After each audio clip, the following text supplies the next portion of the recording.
basically every submission is like a, you know, we kind of joke about it, orthopedic stress test, right? Yeah. Like if you think about it, like it's all of our special tests. Yeah. But what other common things have you seen? And I know you've seen a lot because they always go to you when something happens, right? So what kinds of injuries typically have you seen from jiu-jitsu, MMA? Oh man, it's just other people injured kind of thing. Yeah. Tons of sprains. I mean, finger injuries, toe injuries, dislocations, sprains.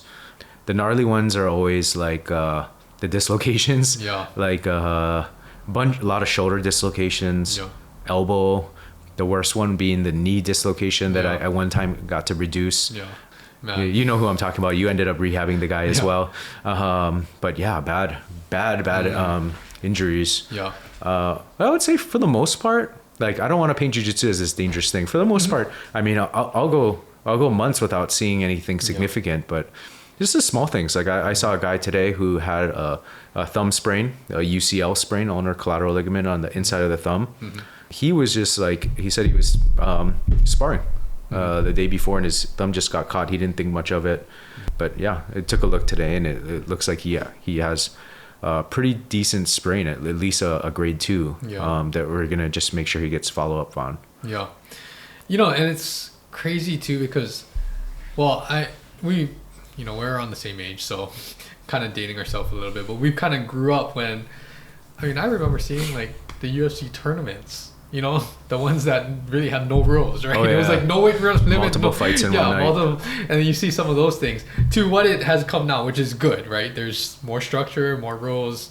Of course, athletes and everyone has gotten more, I guess, advanced. The level of MMA now is, you know, I think a lot more advanced than what it was before. But the sport is still relatively new. I mean, if you think about it compared to like football or basketball, you know, when it was at this stage, MMA is so new. Because of that, one of the things that I think, you know, this might be my athletic trainer hat, but a lot of the injuries, they don't really know what resources or where to go to or what kinds of things need to be done, because I don't know how it is like in most big gyms, but you know, luckily they have you who's orthopedic, you know, versed in orthopedics, right? That can actually look at something. But a lot of these guys, if they get injured, it's just gonna be like shake it off and then try to keep going, right?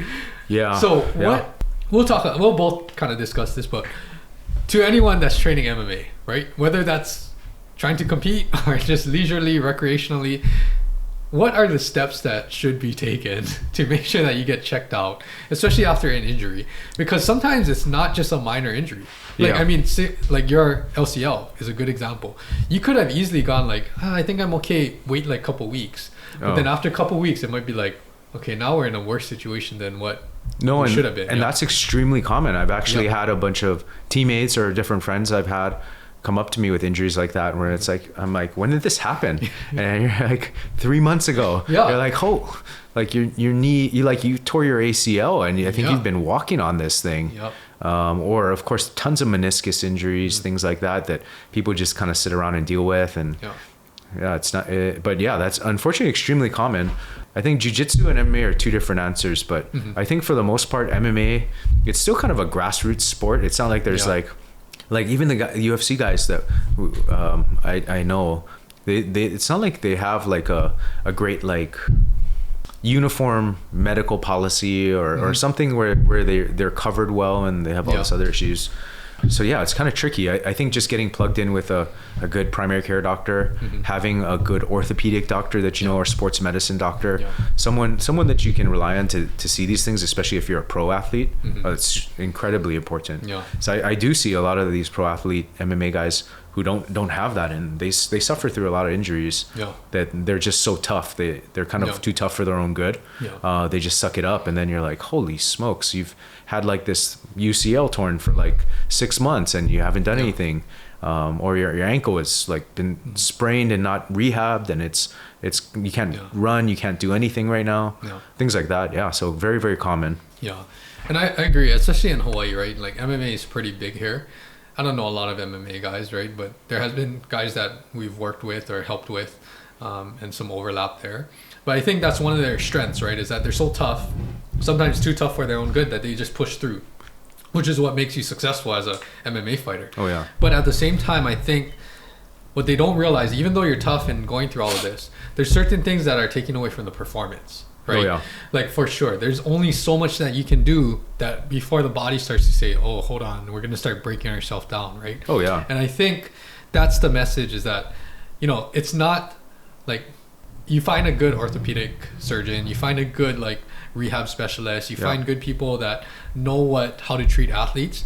The goal is not to keep you out. The goal is to help you to keep training at whatever stage and keep letting you, you know, perform better. Oh right? yeah.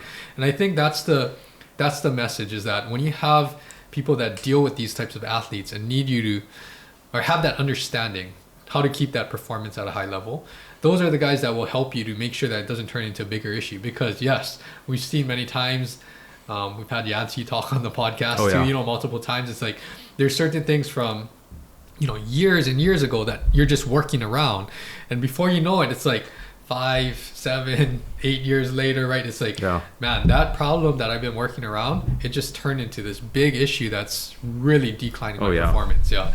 So, you know, go get it checked out. I would say make sure that you get it checked out and you follow up, I think, because that tells you a lot. If you follow up and it's not healing well, it's not going according to plan, and not only follow up with like the doctor, right, but follow up with like people that train you.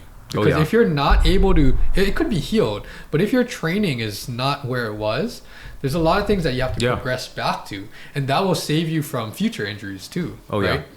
Do you have anything else to say about these common injuries and like, I guess anything to build off of that, right? Because we've seen it a lot more often than not. I think you touched on it as well. So not just a sports medicine or orthopedic doctor, but having good like trainers or good therapists or rehab that you work with. And I think suffering through my own injury, where I needed all that, opened my eyes, because, you know, as a PA or even the doctors that I work with, there's not a lot of focus on rehab and performance, very little on performance during your training years.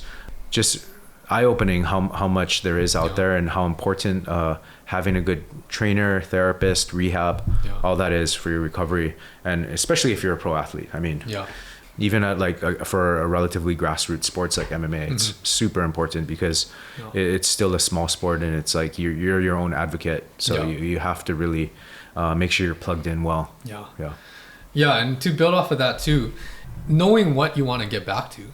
Because getting back to jiu-jitsu, like how I had to rehab you, and, you know, we did a lot of the basic stuff in the beginning. But as we started to get further and further, like you said, the hip mobility and things like that, core strength and all of that, you need that for every activity. But for jiu-jitsu specifically, that's going to be way different than playing basketball on the weekends. Or that's going to be even more different than if you were just, like, you just wanted to go on leisurely walks and hikes, right? So I think there's all different degrees that you need to make sure that you're prepared for, or your body can tolerate.